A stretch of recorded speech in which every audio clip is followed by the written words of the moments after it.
안녕하세요. 이미지 라이브러리 회사에서 영상 및 이미지 콘텐츠 전반을 책임지고 있는 정윤호라고 합니다. 오늘은 여러분과 영상과 이미지 저작권에 대한 이야기를 나눠볼까 합니다. 요즘 너튜브나 라이브 쇼핑 등 영상 이미지 소스를 사용하는 개인 채널이 늘고 있는데요. 사회적 경제 조직에게도 낯설은 이야기가 아닐 거예요. 이런 미디어 사용이 늘수록 저작권에 대한 중요성은 더더욱 강조되고 있습니다. 너튜브에서 저작권이 문제가 되어 콘텐츠 삭제가 되었다든지 계정이 정지되었다든지 또는 저작권을 가진 업체로부터 내용 증명을 받아봤다는 이야기 들은 적 있으시죠? 자, 오늘은 저와 함께 실전에서 더 강해질 수 있는 저작권 썰을 함께 가보도록 하시겠습니다. 그럼 기본적인 저작권이 무엇인지에 대해서 한번 알아보도록 하겠습니다. 일단 기본적으로 저작권은 저작 인격권과 저작 재산권 이렇게 두 가지로 나눠지게 됩니다. 저작 인격권은 저작물을 세상에 공개할 것인지 결정할 권리, 즉 공표권과 저작물의 이름을 표기할 권리, 성명 표시권, 그리고 마지막으로 저작권의 내용이나 형식의 동일성을 유지할 권리, 동일성 유지권이 포함이 됩니다. 다음으로 저작재산권은 저작물을 재산처럼 사용하는 권리로 복제권, 전시권, 배포권 등이 있습니다. 저작인격권은 저작자만이 가지고 있는 고유의 권리로서 양도가 불가능하다고 보시면 되고, 저작재산권은 저작물을 재산으로 사용할 권리로서 양도가 가능하다고 보시면 되겠습니다. 저작인격권과 저작재산권의 예를 들어보도록 하겠습니다. 첫 번째 저작인격권으로서는 사진, 영상, 음원과 같은 콘텐츠들을 예를 들 수가 있고요. 저작재산권의 예로는 특정 건물, 예를 들어 DDP 건물이나 IFC 서울국제금융센터와 같은 건물에 대한 특정 건물에 대한 재산을 가지고 있는 권리를 말한다고 보시면 되겠습니다. 저작인격권은 상속 및 다른 사람에게 양도가 되지 않습니다. 즉 본인이 저작권을 소유할 수가 있습니다. 하지만 저작재산권 같은 경우는 상속 및 양도가 가능하며 저작자의 생존하는 동안 사망 후 70년간 존속된다고 보시면 되겠습니다. 저작재산권 같은 경우는 그 대표적인 예로 미키마우스를 들 수 있는데요. 그 외에도 최근 영화의 히트작이 되고 있는 트랜스포머 혹은 마블사의 로고, 캐릭터 등과 같은 것들이 재산권 침해로 인해서 많은 분쟁을 일으킬 수 있으니 이 점들은 유의해 주시면 되겠습니다. 다음으로 저작물 종류에 대해서 설명해 드리도록 하겠습니다. 저작물 종류에는 여러분들이 잘 알고 계시는 사진, 영상, 영화가 기본적으로 있고요. 그 외에 소설, 시, 논문, 강연, 각본, 음악, 연극, 무용, 회화, 조각, 공예, 건축물 등이 있다고 보시면 되겠습니다. 저작물에는 물리적인 매체뿐만 아니라 디지털화된 자료, 그리고 소프트웨어와 같은 컴퓨터 프로그램 저작물, 그 외에 미술이나 사진 저작물 등등이 저작권 보호 대상이 포함된다고 보시면 되겠습니다.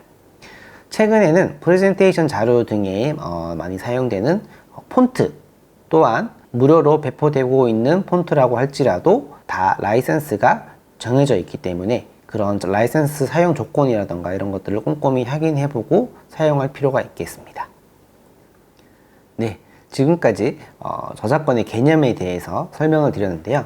조금 이해하시기가 어려운 부분이 있을 것 같아서 저희가 몇 가지 질문을 받아서 그 이해를 돕도록 한번 해보도록 하겠습니다. 초상권 침해가 됩니다. 일반인이든 역사적인 인물이든 연예인이든 그 소유자의 소유권을 가지고 있는 소유자 및 단체로부터 허가를 받아야 한다고 판단이 됩니다. 유튜브에 올라와 있는 영상 같은 경우는 개인 다운로드를 받아서 개인적인 소장용으로 사용하는 데는 문제가 없지만 영리적인 목적으로 사용할 경우에는 저작권자의 사전의 동의를 일단 우선 구해야 합니다. 다음으로 그 저작권자가 요구하는 출처 공개와 같은 각종 조건들을 지키고 영상을 사용하셔야 되겠습니다. 안 됩니다. 공공기관, 시청, 정부 등에서 제작한 자료일지라도 원 저작자는 따로 있으며 그 원 저작자와 시청이나 정부의 계약 관계에 있어서 사용 범위가 어디까지냐에 따라서 그 범위가 달라지기 때문에 함부로 발표 자료나 간판 배경으로는 사용을 할 수가 없습니다. 안 됩니다. 우선 유튜브에서 본 브이로그 배경음악이 어떤 배경음악인지, 무료로 사용해도 되는 배경음악인지, 상업적으로 정상적인 구매를 통해서 사용해도 되는 음악인지 확인을 하셔야 되고요.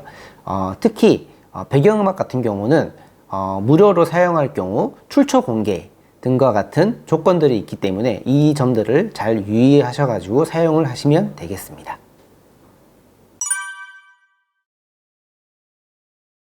무료 배포하는 폰트는 상업적으로 사용할 수 있는 경우도 있고요. 그렇지 못하는 경우도 있습니다.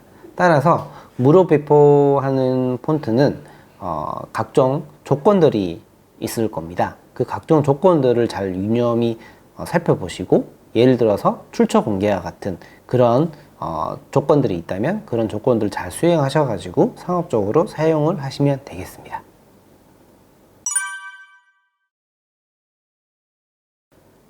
네, 가능합니다. 다만 사진을 촬영할 당시에 해당하는 연예인에게 어떤 용도로 어디에 홍보를 하는지에 대해서 사전에 동의를 구하고 사용은 하시면 되겠습니다. 마음에 드는 간판 디자인을 보고 글자만 바꿔서 새로운 간판을 만든다고 가정했을 때 이 또한 문제가 된다고 보면 되겠습니다. 상표권이라는 게 있기 때문에 그 상표권에 대한 저작권 침해가 일어나는 부분이 있어서 유사 혹은 똑같은 상표 간판 디자인을 글자만 바꿔서 만드는 행위는 저작권 침해에 들어간다고 보시면 되겠습니다.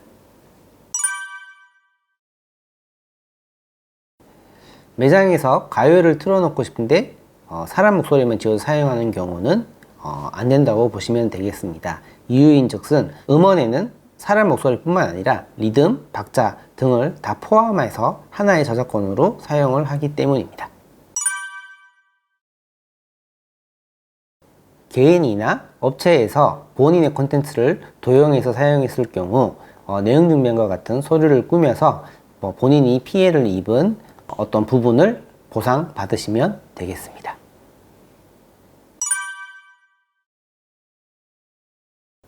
이런 경우 내가 만든 창작물에 대한 권리를 행사하는 것이 가능합니다.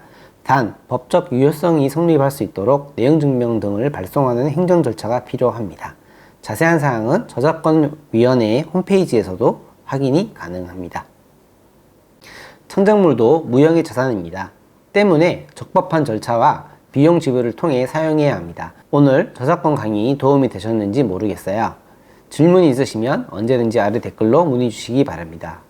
구독, 좋아요 해주시고요. 다음 좋은 컨텐츠로 또 찾아뵙겠습니다. 감사합니다.